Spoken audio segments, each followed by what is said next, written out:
Greetings to all. Students, today we are going to discuss a very important topic, and that is federalism in India. This topic can be discussed under following headings: Introduction, Federalism meaning, Federalism main features, Federal elements of Indian Constitution, Unitary elements of Indian Constitution, Indian federalism, criticism, and conclusion in the last. After independence, a federal system has been established in India. It establishes a hierarchy with the union government at the center and the state governments around it. According to the constitution makers of India, the Indian constitution can be federal in terms of structure, but for certain purposes India has been addressed as the union of states. The framers of the Indian constitution have adopted a specific type of federalism. If the real study of Indian constitution and Indian governance system is to be done, then it is very necessary to study Indian federalism. Student, in most of the democratic countries, either federal system of governance or unitary system of governance has been adopted. In India, federal system of governance was adopted. In this system, there is a combination of two governments: first, union government at the center and the various state governments. According to constitution makers of India, it may look to be federal constitution in India if we study it on the basis of structure, but even then India is addressed as union of states. Students, by addressing this, the constitution makers were trying to underline the fact that India is a federation which is not a result of any agreement between its constituent units, and second, no state has right to secede itself from the federation. So, we may say that India is a federal state with some specific features which also represent the unitary nature of it. It will be very prudent to say that if you want to understand the Indian governance system and Indian constitution, you should undergo the deep study of Indian federalism. Federalism meaning, federalism is a system of governance in which the power is divided between a central authority and various constituent units of the country. The word federation is derived from the Latin word fedus, which means treaty or agreement. When sovereign states begin to realize that there is some common protective political or economic interests that can only be achieved through mutual cooperation, federation is formed by centrifugal powers. According to Judiciary, a federal state is a political structure in which harmony is established between the two objectives of protecting national unity and power at one end and protecting the rights of the provinces at the other. Students, as you know, the word federation has come from word fedus, which means a agreement.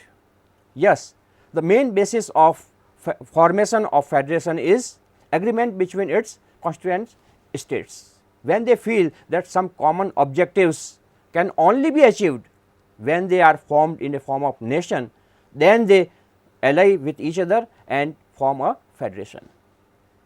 But as Judiciary says, there are two main objectives in this purpose of forming a formation. First is national integrity and second in autonomy of states, and in any system of federation these two ends are tried to be balanced by the federation. Federalism main features. There are some distinctive features of any federal governance system, such as supremacy of constitution. The supremacy of the constitution is the main element of federalism, which means that all the organs of the government are created from the constitution itself and get authority from it. Their boundaries and limits are also determined by the constitution. Apart from this, the process of amendment in the constitution should be complex, and it should be necessary to take the opinion of the units in the amendment. Student, in any federal system, it is natural that there arise some disputes between the union government and state governments. So, there has to be one body which can resolve all these disputes, and this part is played by the constitution.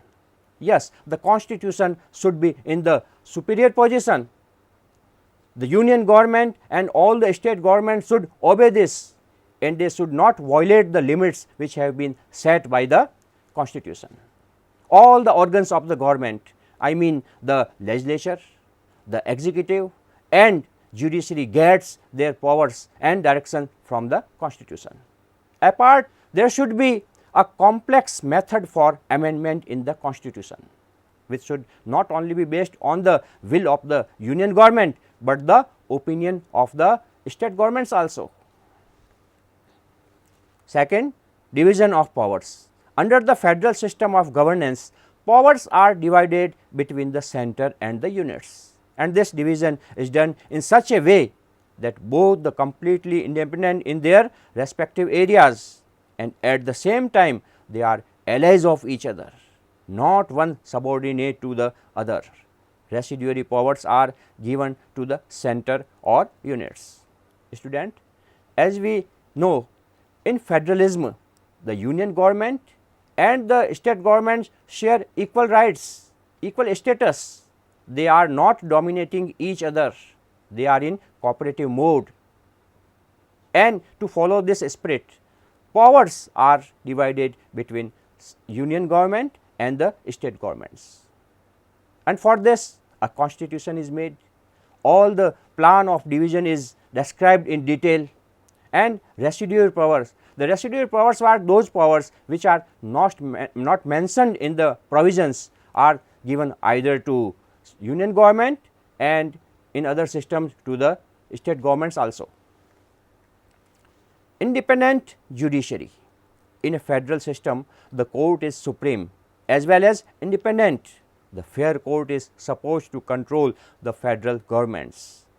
It acts as a custodian to resolve disputes arising between the center and the units.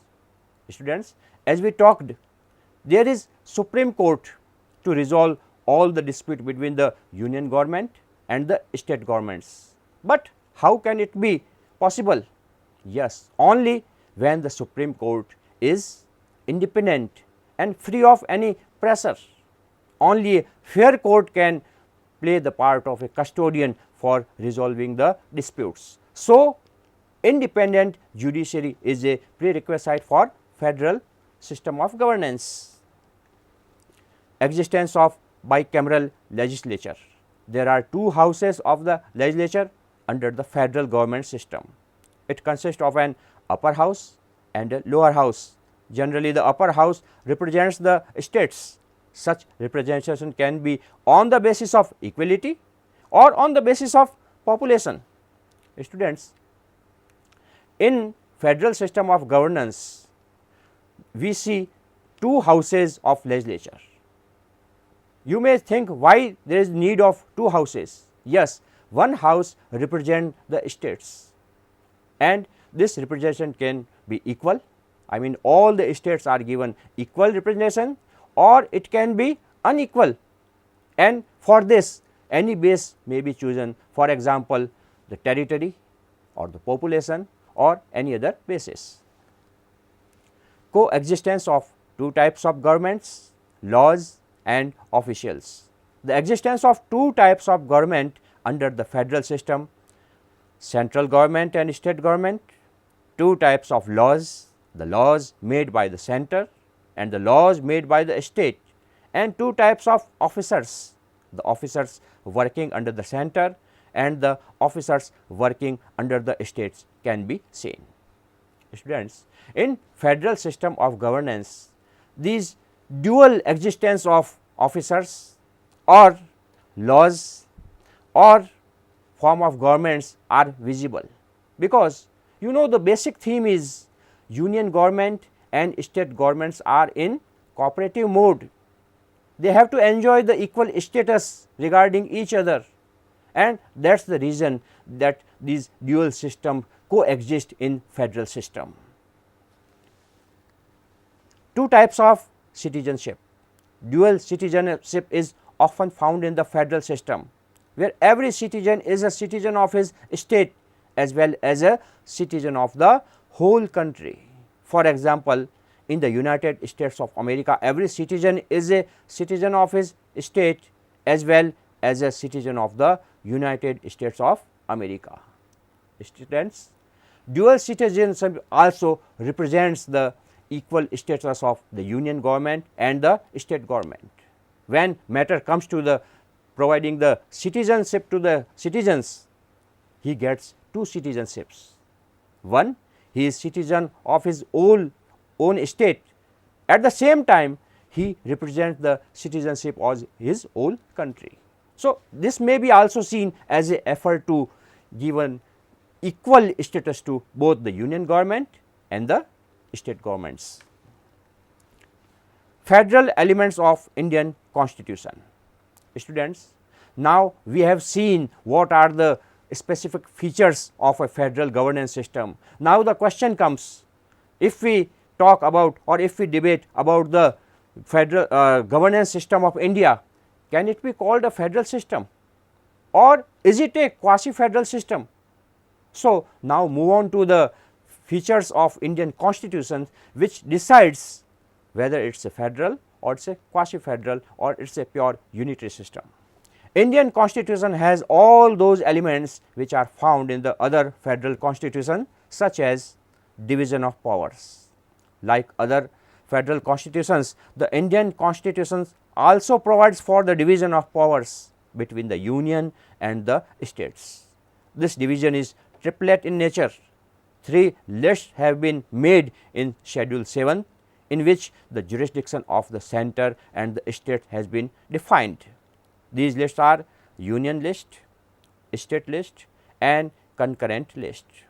Student, if we consider the structure of Indian Constitution, we find in Schedule 7 there are existence of 3 lists, union list on which the subjects which the central government can make law and extend its jurisdiction. Second is state list on matters in which mentioned the state governments can make law and its jurisdiction expands up to that level. And third is concurrent list. This list contains the subjects which are important for the interest of the both the national interest and regional interests. So, we can say that Indian Constitution is federal as the division of power has been made here. Second, supremacy of the Constitution. The Indian Constitution is the supreme law of the country.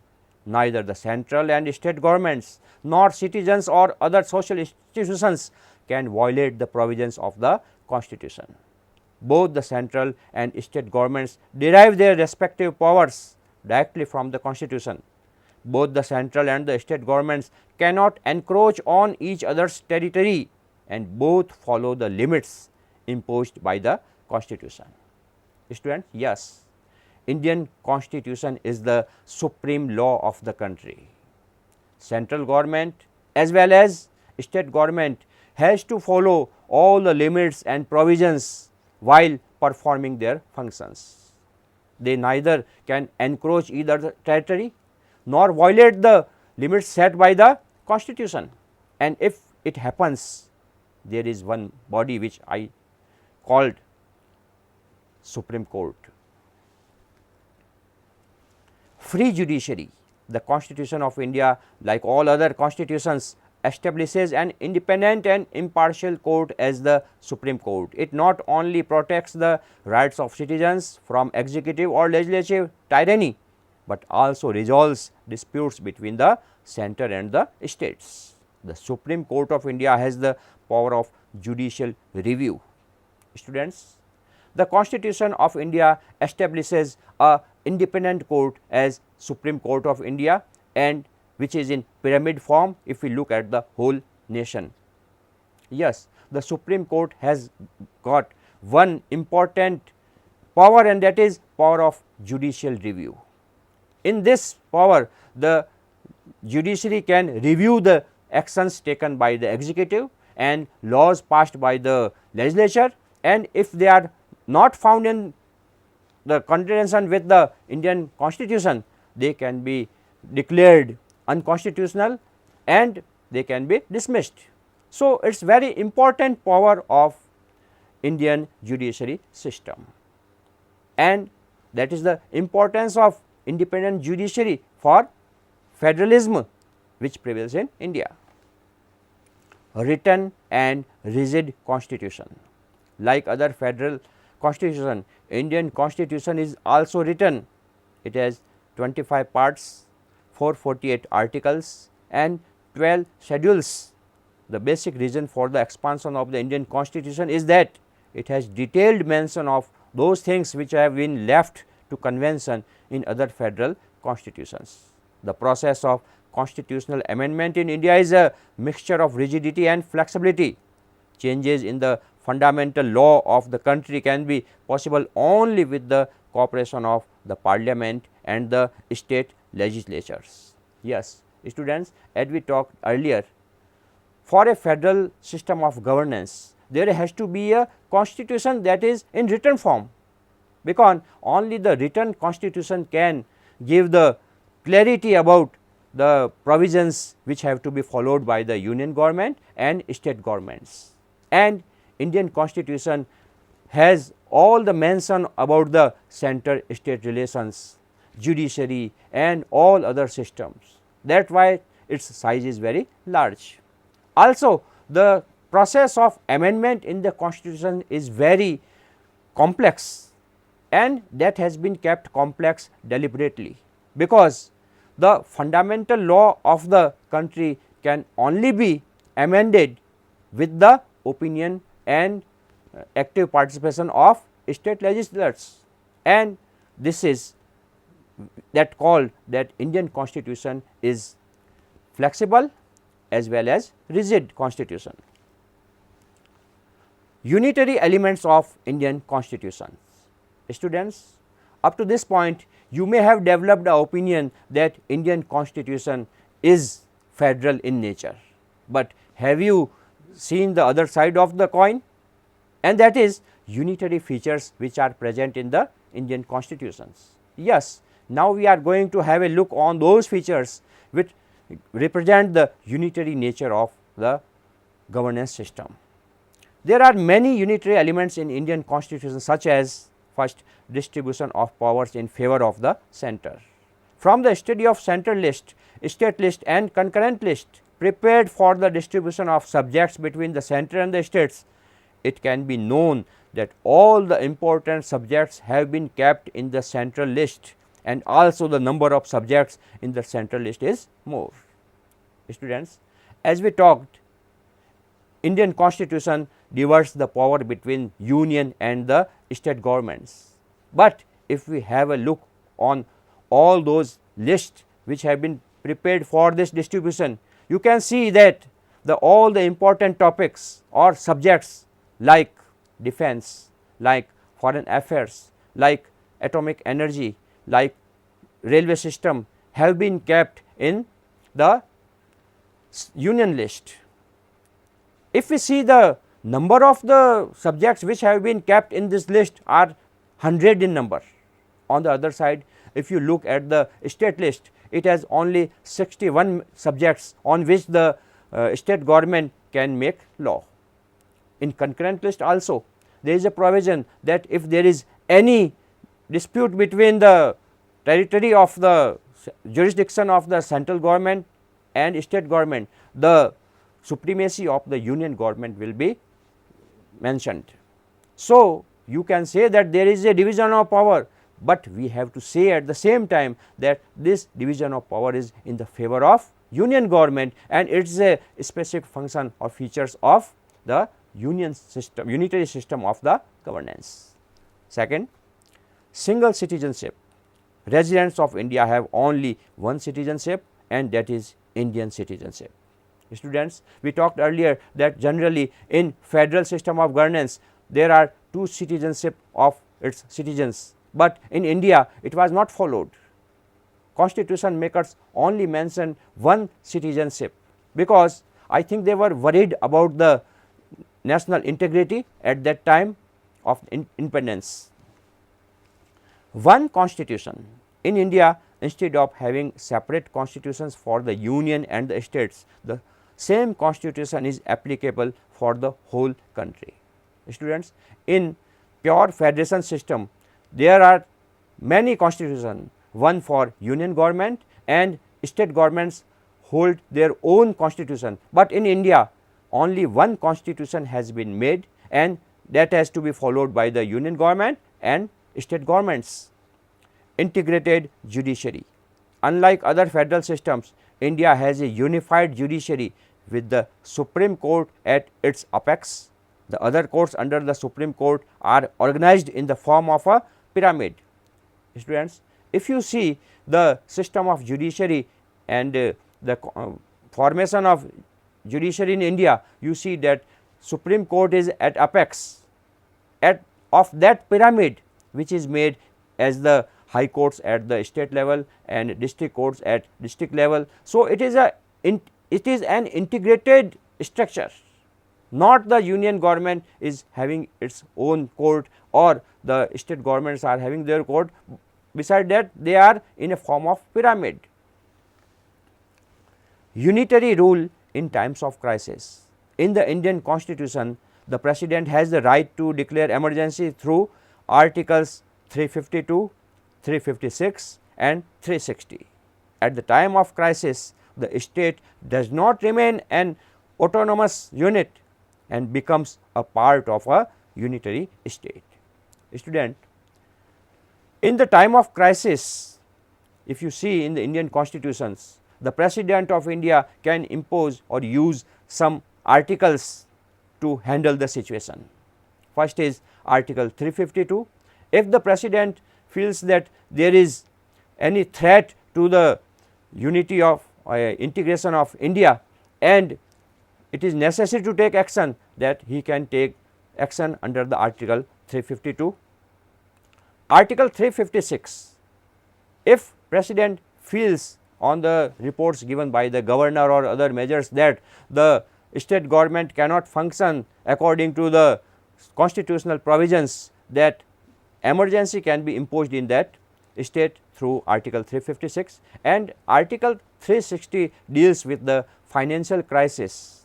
If the credit or any financial crisis may arise in the country, and if President feels that this situation has to be dealt in proper manner, that then the financial emergency can be imposed.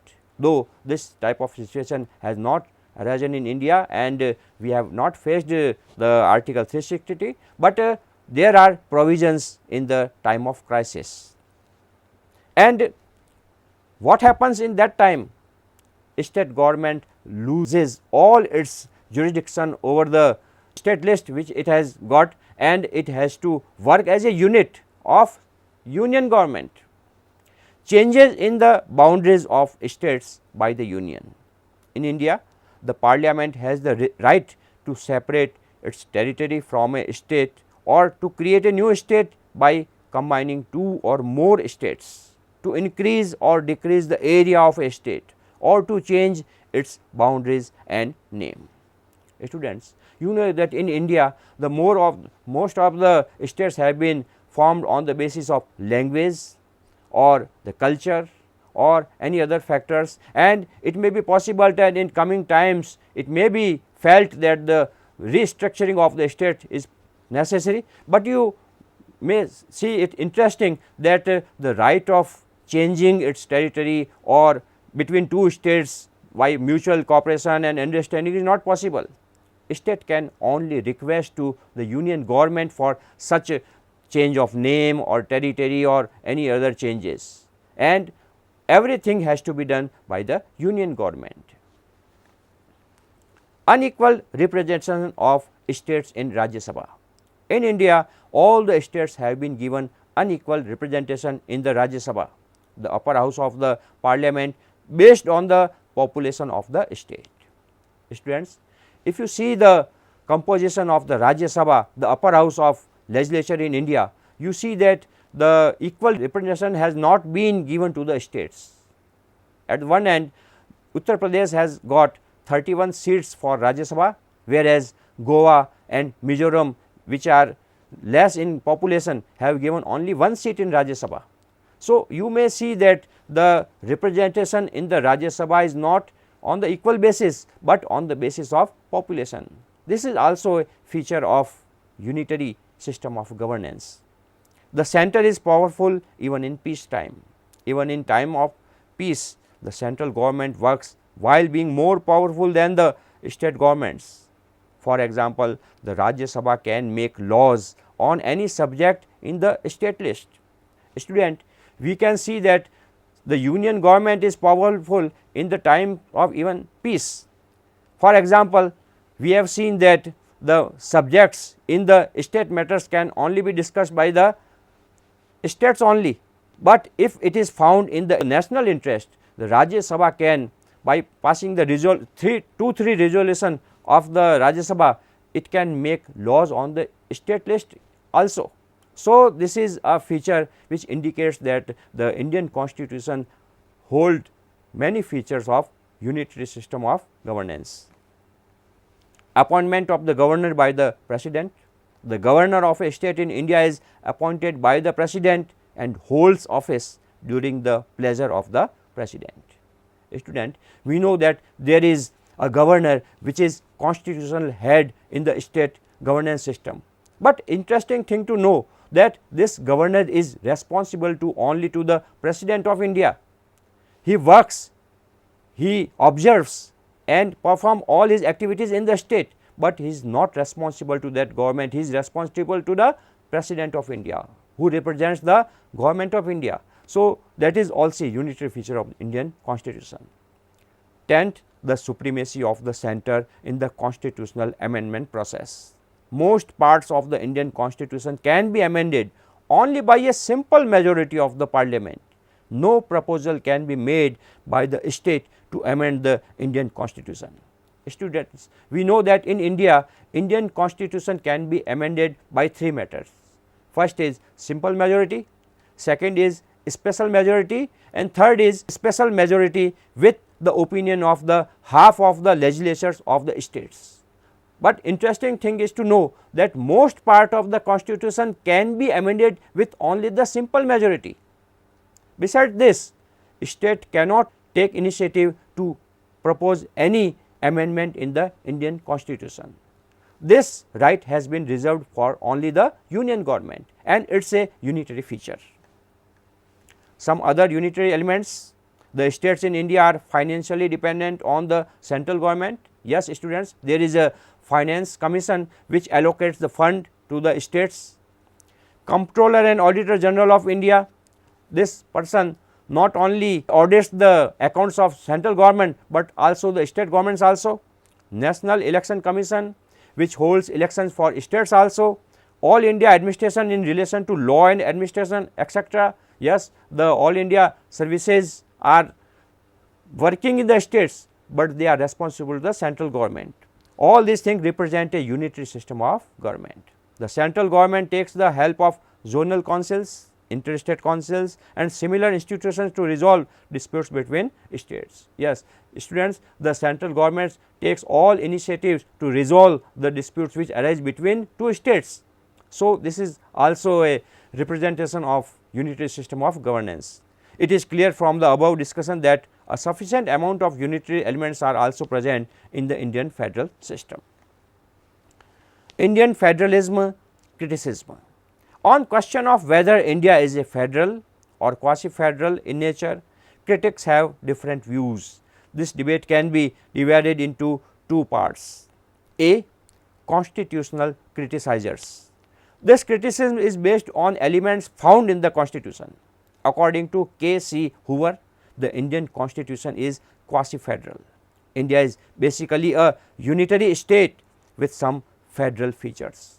Students, Indian federalism has been criticized on various grounds. Some of the scholars are of the opinion that Indian constitution should not be called federal. It is a unitary constitution which have some features of federal system. According to Norman, India is an example of an administrative federation. It is true that the central government takes the decision, but it is up to the states to act accordingly. Hence, a time may come when the central government becomes weak and the state become powerful, which destroys the meaning of the union. Students, some scholars fears that Indian federation is federation in terms of administration, where the plans are made at central level and they are executed by the states. And there may come time when state government will become more powerful than the central government. Criticism based on other aspects. According to some scholars, socialism has been adopted in the economic field in India. For this, the tendency of centralization has been kept. Thus, not only the constitution but also socialism makes the central strong. In socialism, the government has to control the means of production and distribution, which gives the central government more power. Students, according to some scholars, the adoption of socialism has made the center more powerful, because in socialism government has to control so many things to protect the elements of socialism. K. Santhanam is of view that the planning has had a special impact on the relations between the union and the states. The central tendency of the Indian political system is not the product of the constitution, but due to the policies made by the union. The process of planning promotes centralization. Another scholar, K. Santhanam, is of the view that it is the planning process which makes the center more powerful, because planning has to be done at the central level and the constituent units has to follow those plans. Now, conclusion: from the above analysis, it is proved that unitary elements are found in sufficient quantity in the Indian federal system. It is also correct that in times of crisis, its form becomes completely unitary, but it would be wrong to say that India is not a federal system. The framers of the constitutional stand the center in the country, keeping in mind several objectives such as ensuring the integrity of the country, solving the serious problems of law and order, preventing disruptive tendencies, etc. Present times have proved that India as a federal system is making steady progress. So, student, what do you think? India is a federal system or quasi-federal system? Yes, we reach at a conclusion that India is a federal system with some of unitary system features, but that was necessary at that time. I would like to call this federalism as cooperative federalism, in which union government and state governments cooperate with each other, and at present times we can say that this cooperative federalism has been successful in India, looking at the progress and national integrity questions. Thank you.